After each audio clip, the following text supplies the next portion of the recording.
Juan Kapitulo 6, versikulo 35. Si Jesus miingon kanila, "Ako mao ang pan nga naghatag sa kinabuhi. Ang muari kanako dili nagayod gutomon, ug ang mutuo kanako dili nagayod uhawon." Pan sa kinabuhi. Maglikon unta sa mong pagtuo, ug gagaka kami sa pagtuman sa imong mahal nga kasuguan. Ang ginuman na kaninyo, Santos ng Ebanghelyo sumala ni San Lucas. Unya may usa ka Fariseo midapit kang Jesus pagpangaon. Usa miadto si Jesus sa balay sa Fariseo, nagiksalo kaniya. Niadtong lungsura, may usa ka babaeng daotag kinabuhi. Siya pagkadungog nga si Jesus, nagkaon dito sa balay sa Fariseo. Miadto siya dala ang usa ka tibod nga alabastro na puno sa pahumot. Samtang diha sa luyo ni Jesus dapit sa tiilan, mihilak siya ug nahumod sa iyang mga luha ang mga tiil ni Jesus. Unya gipahira niya sa iyang mga buhok ang mga tiil ni Jesus ug gihagkan, ibubuan sa pahumot. Pagkakita ni ini sa mga Fariseo na nagdapit kay Jesus, miingon siyang kaugalingon, kung kining tawhana, tinuod pa nga propeta, makaila unta siya kung kinsa kanang babae nga mihikap kaniya ug unsa kadautan ang iyang kinabuhi. Apan maingon si Jesus kaniya, "Simon, aduna ako'y isulti kanimo." Si Simon mitubag, "Sige magtutudlo, sultihi ako." May duha ka tawo nga nakautang sa usa ka tigpahulam og kwarta. Maingon si Jesus, ang usa nakautang og 500 ka denaryo, ang usa 50. Apan kay silang duha dili man magkabayad, ipapas na lamang ang ilang utang. Karon, kinsa man sa duha nalabaw nga nahigugma sa nagpahulam kanila? Sa hunang-huna mitubag si Simon, kadtong dakog utang. Husto ang imong tubag, mato ni Jesus. Nimilingi siya sa babae, miingon kang Simon, "Nakita mo ba kining babae? Miyani ako sa inyo, wala mo ako hatagig tubig aron ihugas sa akong tiil. Apan, ihugasan niya ang akong tiil sa iyang mga luha, kipahiran sa iyang buhok. Wala mo ako hagki sa imong pagdawat kanako. Apan, nagpunay siya halok sa akong mga tiil, sukar pa sa akong pag-abot. Wala mo hisuiglana ang akong ulo, paniyang kiaguhan ang ako ang mga tiil. Busa sultihan ko ikaw, nga ang dakong gugma nga iyahang gipakita nagmatuod, gipasaylo na ang daghan niyang mga sala. Kitsa kadtong gipasaylo sa diyutay mga sala, napakita og diyutay, lamang nga paghigugma.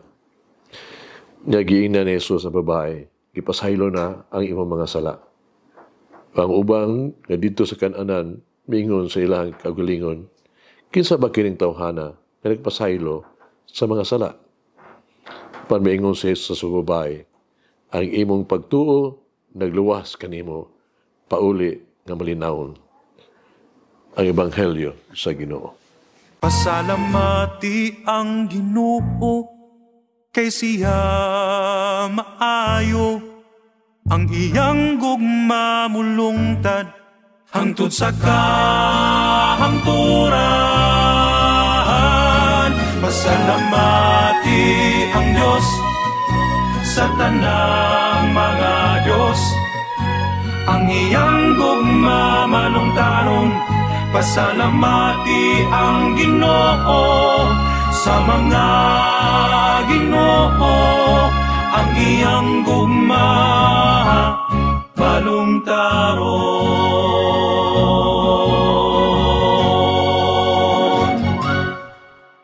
Si Simon nga Fariseo, may abi-abi kang Jesus. Yang gidawat si Jesus, apan kadto seremonyal lang. Wala niya ihatag kang Jesus. Ang naandang yun, na ilhanan sa pag-abi-abi, na mao ang paghalok, paghuga sa tiil, pagdihog og sa ulo.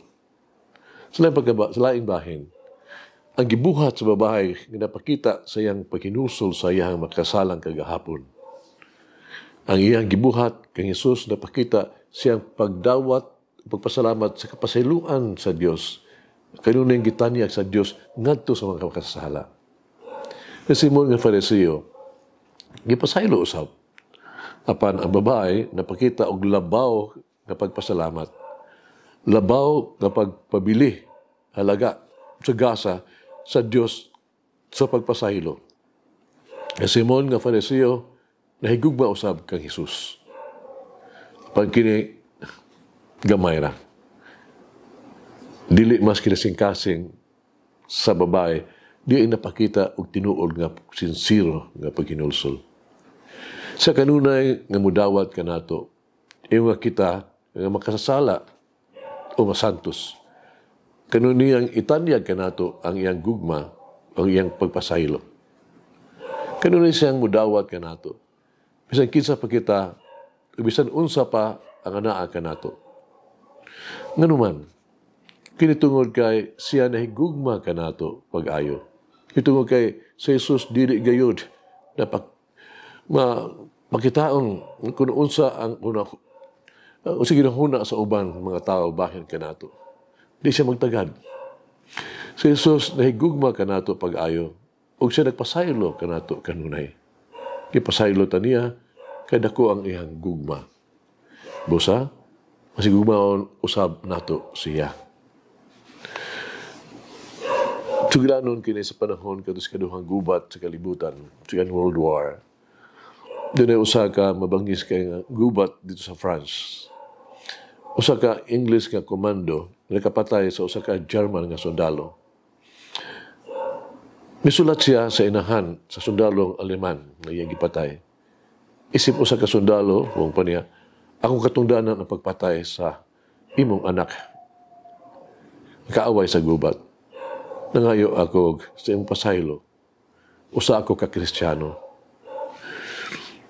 Kung matapos ng kining gubat, ako pahimuslan ang kagayunan na magkikita kanimo o mangayo sa imong pasaylo. Pila ka bulan nga milabay, ang inahan, misulat og balik ngadto sa Ingles nga sundalo nga nakapatay siyang anak. Pung pa niya, ang akong kasing-kasing, kinahanglan kong mapasaylo, bisan pa kung imong gipatay ang akong anak. Ako usab ka Kristohanon. Kung kita mabuhi kuman sa gubat, adto sa Jeremy, ari, bisitay ako pung pa niya. Dito ikaw, makapuli ka sa akong anak, sa akong panimalay, o sa akong kasing-kasing. Hagit sa kinabuhi. Kinsa katong kinahanglan natong pasayloon. Kinsa katong kinahanglan nga ako sa mga ipasaylo. Magampo kita. Among Ginoong Hesus Kristo, among magtatabang o among mananambal. Nagbasol kayo ako. No, napasakitan ikaw ko ikaw. Sorry kaayo, nagiluiban tika. Palihog pasilo ako sa akong pagkadili masinugtanon o garbo. Pasilo ako sa kuang pagpihig, sa kuang pagdili matunuuron o dili matinadanon. Palihog pasilo ako, akong minahal na Ginoong Hesus. Tulira ang ako mga sayo. Liguna ako batok sa mga tentasyon.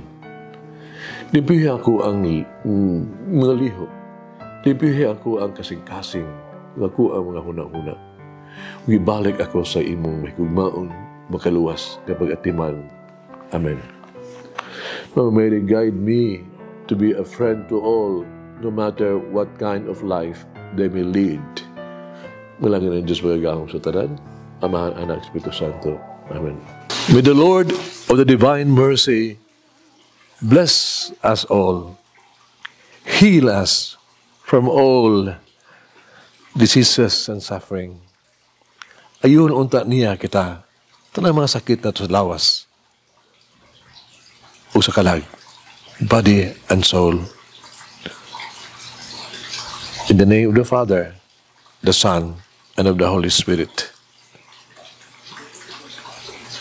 Jesus, I trust in you. Amen. Whoever eats the bread of life will never hunger, says the Lord. Kay galaan inyong nabati ang pagpaambit ug hamubong pamalandong sa pulong sa Dios pinaagi sa tulumanon. Pan sa kinabuhi nga gidumala ni Monsignor Daddy Silva. Hangtod na usab sa sunod higayon, daghang salamat.